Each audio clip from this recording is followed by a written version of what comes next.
everyone. Thank you for joining today. I'm Mackenzie Clark, and today I will be presenting a placebo-controlled trial of subcutaneous semaglutide and non-alcoholic steatohepatitis.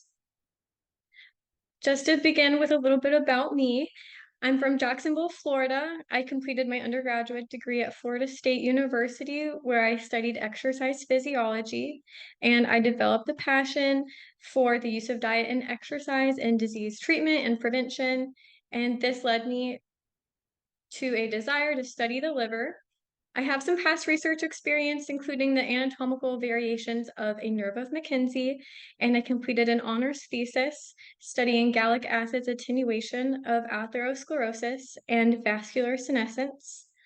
Currently, I'm a first-year medical student at Kansas City University. I have two golden retrievers, and we love getting outside and exploring. I'm new to the Midwest, so there's lots to see and do here.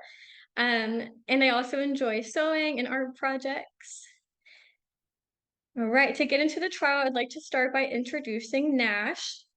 NASH is non-alcoholic steatohepatitis, which is a form of non-alcoholic fatty liver disease. It's characterized by the accumulation of fat, hepatocyte damage, and inflammation, and it's associated with fibrosis, cirrhosis, an increased risk of hepatocellular carcinoma, cardiovascular disease, chronic kidney disease, and even death. Now that I've told you a little bit about NASH, let's discuss its causes. Some key drivers of the disease include insulin resistance, high adiposity and tissue dysfunction, and high levels of free fatty acids and carbohydrates. These factors cause an increased metabolic load on the liver, which leads to the progressive stages of NASH. There's 4 stages, ranging from lipid accumulation to cirrhosis. And now that we know the causes of NASH, I'd like to review possible treatments. Unfortunately, there's no current FDA-approved medications for the treatment of NASH. Pioglitazone, which controls high blood sugar, and vitamin E, which of course is an antioxidant that helps protect the liver, are possible treatments. But mainly clinicians' first line of defense involves lifestyle management, weight loss, and treatment of comorbidities associated with NASH.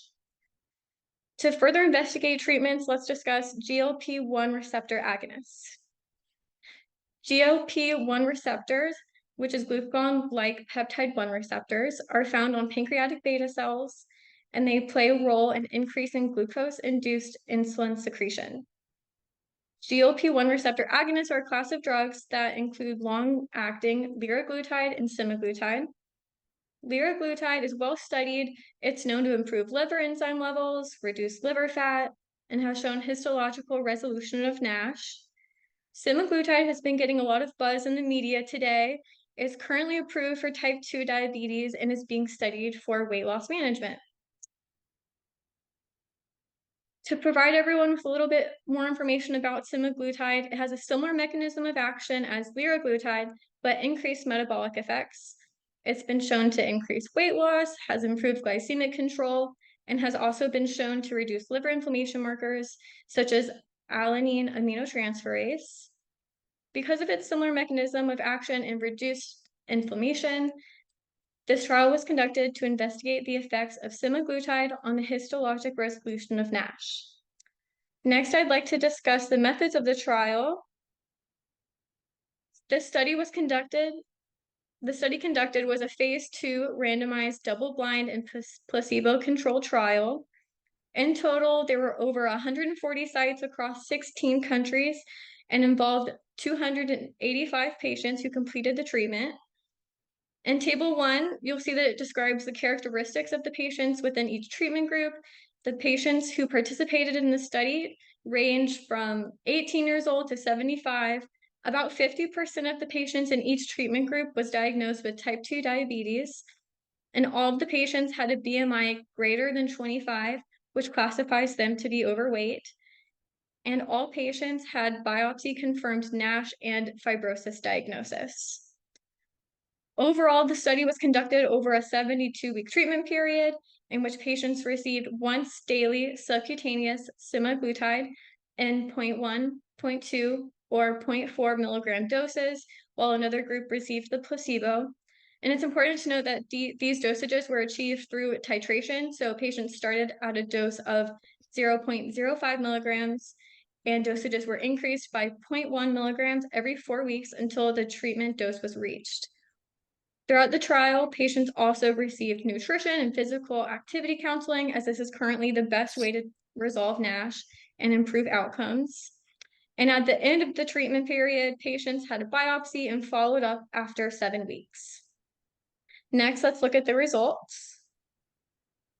In the semaglutide 0.4 milligram group versus the placebo group, patients who had stage F2 or F3 fibrosis had significantly higher resolution of NASH and no worsening fibrosis. And the percentage of patients who improved at least one fibrosis stage was not significantly different between the semaglutide 0.4 milligram group and the placebo. Reductions in liver enzyme levels, glycated hemoglobin levels, and body weight were observed with the semaglutide in a dose-dependent manner. In the semaglutide 0.4 milligram group, 37% of patients had both NASH resolution and improvement in fibrosis stage, while the placebo group had 15%. The results were similar between patients who did not and who did have type 2 diabetes, which was an interesting result. And table 2 shows the changes from baseline to the end of the 72-week period. ALT and AST were evaluated to reflect inflammation of the liver, and the caspase listed were evaluated to reflect the amount of apoptosis in the liver. High apoptosis is correlated with inflammation and fibrosis. All right, and to get into interpreting these results next, in the resolution of NASH without worsening fibrosis, semaglutide 0.4 milligrams was significantly superior to the placebo in patients who had stage F2 or F3 fibrosis. Unexpectedly, however, the improvement of at least one fibrosis stage without worsening of NASH was not significantly different between any groups. This was unexpected because other studies suggested that NASH resolution is associated with regression of fibrosis, although the relationship between weight loss and improvement in fibrosis stage and NASH resolution is not well understood. When the placebo groups are compared between this study and the Pivens trial, which investigated pioglitazone and vitamin E, they both observed a higher percentage of patients who improved in fibrosis stage. However, both studies reported greater values than several other trials. The worsening of fibrosis was observed in 5% of semaglutide 0.4 milligram group and in 19% of the placebo group. So it was a pretty big difference. And the mechanism of action in GLP-1 receptor agonists in NASH is possibly related to the indirect effects of weight loss, decreased insulin resistance, metabolic dysfunction, and inflammation. This study observed reductions in both inflammatory biomarkers and histologically evaluated lobular inflammation. So in conclusion, when compared to placebo, the percentage of patients with NASH resolution was significantly higher with once daily subcutaneous semaglutide. And the percentage of patients with improved fibrosis stage was not significantly different between treatment groups. And to include some important safety information regarding the trial, GI disorders were the most commonly reported adverse event throughout the trial. Symptoms such as nausea and vomiting were most commonly reported among the semaglutide 0.4 milligram group. In the semaglutide groups, there were 3 malignant neoplasms reported, including breast cancer, endometrial, adenocarcinoma, and peripheral T-cell lymphoma. There were also 4 cardiovascular events involving 3 patients reported. 1 did result in death. However, there was no pattern of occurrence in specific organs, and it's unknown if these events were related to the treatment, but it's important to note that these did occur. Additionally, in less than 2% of all groups was a polyp in the large intestines reported. And one meta-analysis involving GLP-1 receptor agonists reported no association between the agonists, including semaglutide, with an increased risk of malignant neoplasms. All right, and here are my references for this presentation. And does anybody have any questions? Dr. J, go ahead.